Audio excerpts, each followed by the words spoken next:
ایک بہت بڑے بزرگ اپنی خانقاہ میں اپنے مریدوں اور شاگردوں کو دین کی تعلیم دیا کرتے تھے۔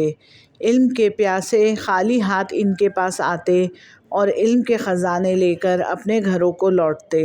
ان بزرگ کا ایک شاگرد بہت عرصے تک ان سے تعلیم حاصل کرتا رہا۔ وہ بھی اپنے اس شاگرد کا بہت خیال رکھتے تھے اور بڑے شوق سے اسے پڑھاتے تھے۔ شاگرد کا دل تو یہ چاہتا تھا کہ ساری زندگی اپنے استاد کی خدمت میں ہی لگا رہے اور تعلیم حاصل کرتا رہے، لیکن آخر وہ وقت آ گیا جب بزرگ نے اس سے کہا، تم اب تک جتنی تعلیم حاصل کر چکے ہو وہ کافی ہے، اب اپنے علم اور اچھے کاموں سے اللہ کی مخلوق کو فائدہ پہنچاؤ۔ شاگرد کو اپنے مرشد اور استاد کا یہ حکم ماننا پڑا۔ جب وہ خانقاہ سے رخصت ہونے لگا تو بزرگ نے اس سے پوچھا، بیٹا تم کافی عرصے ہمارے پاس رہے ہو، یہ تو بتاؤ تم نے یہاں رہ کر کیا کچھ حاصل کیا؟ بزرگ نے یہ سوال اپنے شاگرد کا علمی مرتبہ معلوم کرنے کے لیے کیا تھا۔ وہ یہ اطمینان کرنا چاہتے تھے کہ خدا کے فضل سے وہ بہت بڑا عالم بن کر اپنے گھر جا رہا ہے، لیکن شاگرد نے ان کی امید کے خلاف یہ جواب دیا، حضرت میں نے آپ کی خدمت میں حاضر رہ کر صرف 8 باتیں سیکھی ہیں۔ صرف 8 باتیں؟ بزرگ نے حیران ہو کر پوچھا۔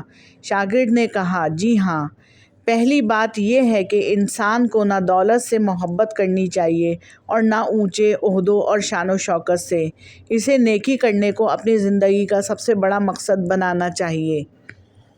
جناب، دوسری بات یہ سیکھی کہ انسان کو ہر وقت اور ہر حال میں اللہ پاک سے ڈرنا چاہیے، ایسا کرنے سے وہ ہر قسم کی برائیوں سے بچا رہے گا۔ دراصل آدمی گناہ اس وقت کرتا ہے جب وہ اللہ کو بھول جاتا ہے۔ اور جناب، میں نے تیسری بات یہ سیکھی کہ آدمی کو لالچ اور کنجوسی سے بچنا چاہیے۔ عام آدمیوں کا حال یہ ہے کہ وہ ساری زندگی اچھی اچھی چیزیں اکٹھے کرنے میں لگے رہتے ہیں، خزانے جمع کر لیتے ہیں، لیکن یہ خزانے ان کے کسی کام کے نہیں آتے۔ جب موت آتی ہے تو اس پر دوسروں کا قبضہ ہو جاتا ہے۔ میری سمجھ میں یہ بات آئی ہے کہ اللہ پاک انسان کو جو اچھی چیز دے اسے اس کے راستے میں خرچ کر دینا چاہیے، ایسا کرنے سے اسے ثواب حاصل ہوگا جو مرنے کے بعد اس کے کام آئے گا۔ اور جناب، میں نے چوتھی بات یہ سیکھی ہے کہ سچی عزت اور اونچا درجہ صرف اچھے کام کرنے سے حاصل ہوتا ہے۔ خدا کے نزدیک وہی بڑا ہے جو اچھا راستہ اختیار کر کے بھلائی کے کام کرتا ہے۔ اب شاگرد نے 5ویں بات کے بارے میں کہا، اور جناب میں نے 5ویں بات یہ سیکھی ہے کہ دوسروں کو اچھی حالت میں دیکھ کر جلنا اور حسد کرنا بہت بری بات ہے۔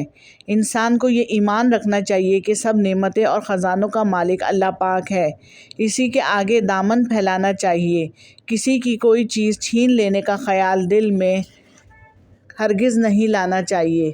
بزرگ نے کہا، بہت خوب۔ شاگرد نے کہا، ایک سچا اور کھرا انسان اس وقت بنا جا سکتا ہے جب بندہ دنیاوی اشیاء سے قطع تعلق اختیار کر کے خالص اللہ کے لیے اللہ کا ہو جائے اور اپنی نفسانی خواہشات کی پیروی چھوڑ دے۔ شاگرد نے 7ویں بات یہ بتائی کہ ہر انسان کو اس کے اعمال کے مطابق اجر ملتا ہے اور اس کا نام موافقات عمل ہے۔